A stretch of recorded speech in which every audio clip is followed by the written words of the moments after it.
Hello, welcome to my channel, another Bibliophile Reads. My name is Greg, and I am here to do the Scavenger Hunt tag.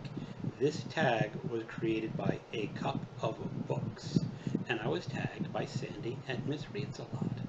Now I'm going to admit that over my lunch break, I did search for these books beforehand. So when you see me getting them really fast, you know that it's not pure genius.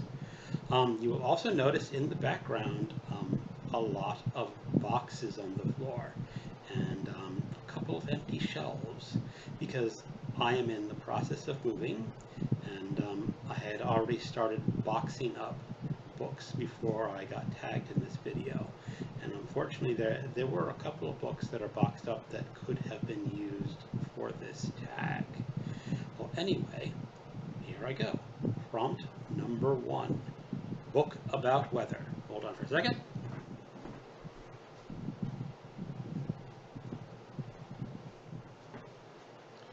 Now this is a bit of a cheat. The title is Storm over Vilaya, and it is from a science fiction series that's very reminiscent of Edgar Rice Burroughs' Mars books. And this is the 35th book in a series, and I have not read it yet. I also think this is a cheat because it just has storm in the title. I don't know how much weather's in the actual book. I do have a real book about the weather, and this is Tornado God, American Religion and Violent Weather. And this is about how people interpret tornadoes as the wrath of God. I read about half of this and I DNF'd it. You would think a book about religion and tornadoes would be exciting, but this author is about as exciting as cold dishwater. I think he's an academic, and I think this book was mostly aimed at academics, even though it was published by a mainstream publisher. Prompt number 2. Book with butterfly or bees on the cover.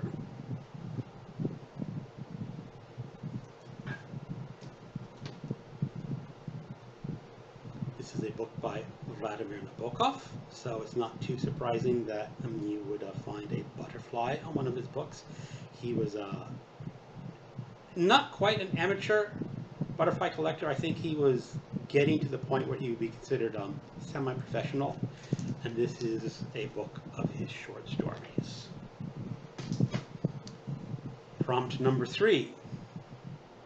A book about your home or homes in general.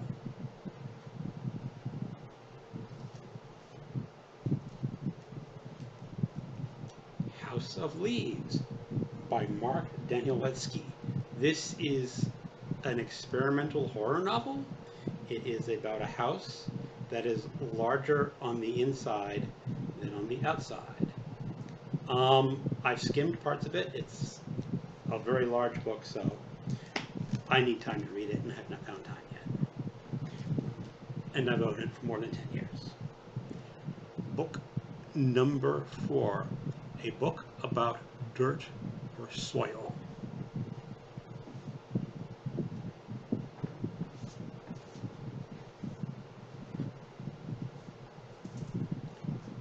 Growth of the Soil by Knut Hamsun. This is a very famous novel. The back of it just says, in the story of Isaac, who leaves his village to clear a homestead and raise a family amid the untilled tracts of the Norwegian backcountry, Knut Hamsun evokes the elemental bond between humans and the land. A lot about dirt. Prompt number 5. Water on the cover.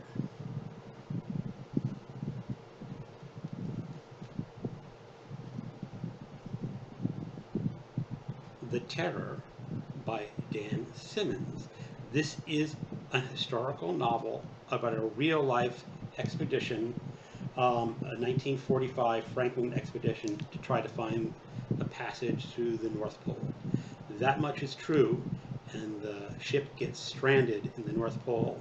But since Dan Simmons is a horror writer, let us just say that there is something extra at the North Pole that they were not expecting. Number 6, bird on the cover.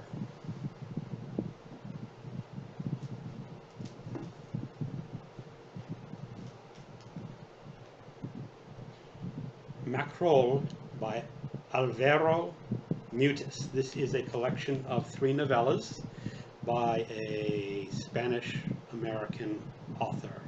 I read this when it first came out, and I was utterly fascinated by the characters. And I read it again a few years ago, and my enthusiasm had waned again. Not waned, but waned a bit. But I would highly recommend it nonetheless.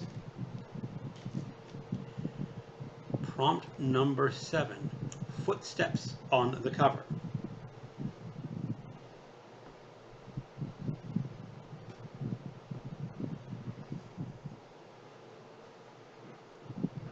Passport to Peril by Robert B. Parker. You can see the lady running through the snow with a car behind her, and in the snow you can see vague imprints of her footsteps or footprints. And this is not the Robert B. Parker that wrote the Spencer trilogy, or not trilogy, series. 8, book about travel / migration.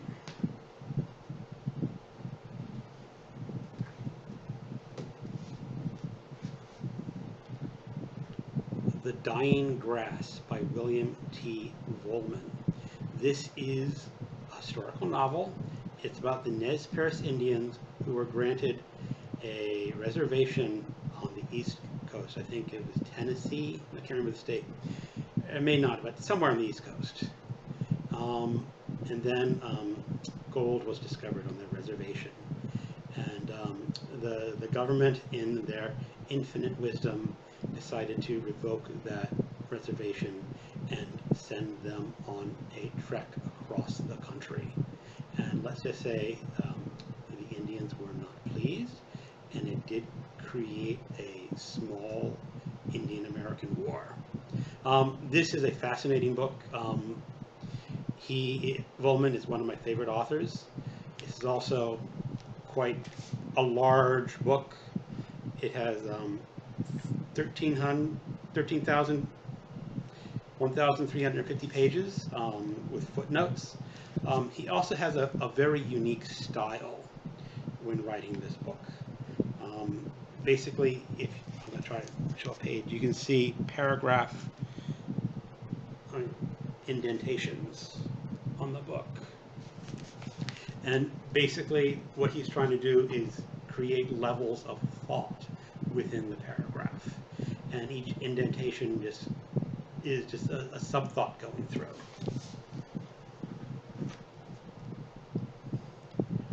Number 9. What's it say? An author with nature in the surname.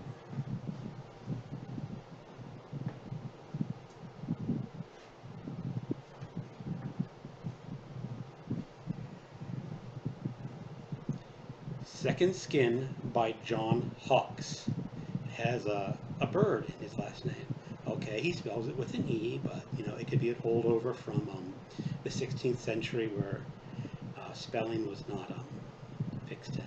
As they said, it is a poor man who cannot think of more than one way to spell a word. Prompt number 10. Prehistoric element on cover.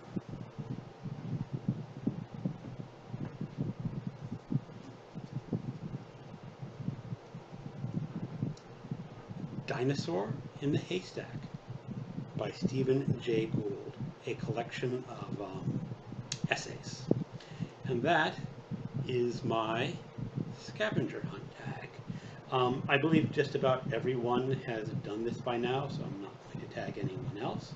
But Sandy, in her video, gave a bonus video at the end of a dog.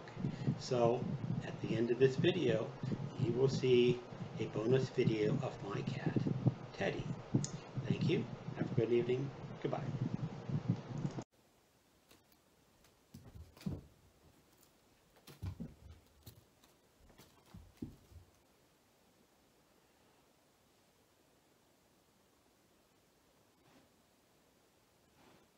let go. You let go. Gotta let go. Gotta get low. Let go, Mr. Ted. Yeah.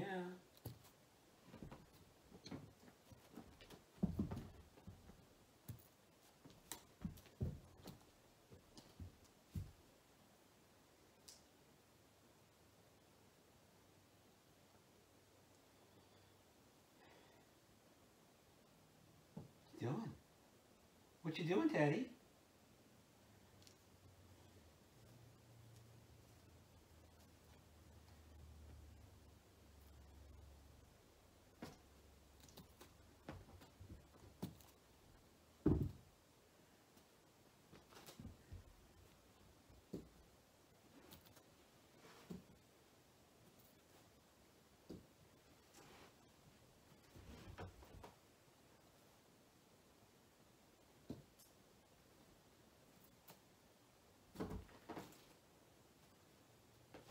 We're too far away. Come a little closer.